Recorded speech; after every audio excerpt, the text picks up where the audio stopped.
कुंवारी लड़कियों और विवाहित महिलाओं को क्या शिवलिंग नहीं छूना चाहिए?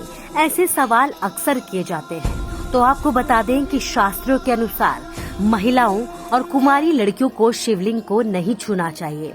ऐसी मान्यता है कि भगवान शिव गंभीर तपस्या में लीन रहते हैं और जब महादेव की तपस्या भंग होती है तो वे बेहद ही क्रोधित हो जाते हैं।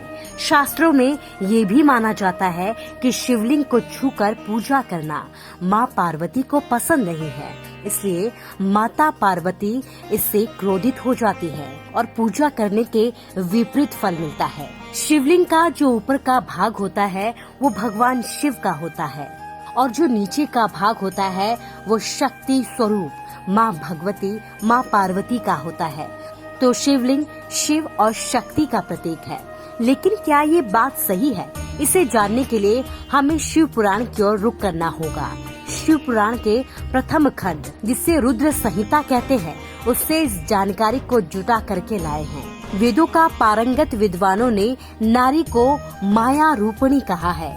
स्त्री के साथ से मन में शीघ्र ही विषय वासना उत्पन्न हो जाती है, यानी कोई स्त्री संग में होगी तो मन में विषय वासना जागृत हो जाती है, उससे वैराग्य नष्ट हो जाता है और वैराग्य न होने से पुरुष उत्तम तपस्या से भ्रष्ट हो जाता है। भगवान शिव ने हिमालय से कहा था कि तपस्वियों को स्त्रियों के संग नहीं रहना चाहिए। माँ पार्वती भगवान शिव की पूजा करना चाहती थी, जिसे लेकर तो पहले भगवान शिव ने आपत्ति जताई और फिर कहा कि हिम, आपकी पुत्री यानी कि माँ पार्वती कुंवारी है, इससे कहीं न कहीं मेरी तपस्या भंग होगी।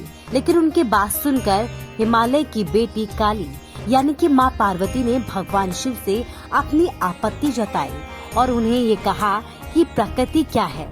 क्या आप प्रकृति से अलग है? आप खुद को प्रकृति से अलग नहीं कर सकते। अगर ऐसा नहीं होता तो आप तप करने के लिए हिमालय जैसे पर्वत पर न आते। शिव महापुराणों में कहीं ऐसा विवरण नहीं है कि स्त्रियों और कुंवारी लड़कियों को शिवलिंग की पूजा नहीं करनी चाहिए, लेकिन पूजा सिर्फ शास्त्रों के अनुरूप ही की जानी चाहिए, यानी सिर्फ मंदिरों में उनकी पूजा की जा सकती है। भगवान शिव की पूजा करने का अधिकार हर किसी को है, चाहे फिर वो कुंवारी लड़कियां हो या विवाहित महिलाएं।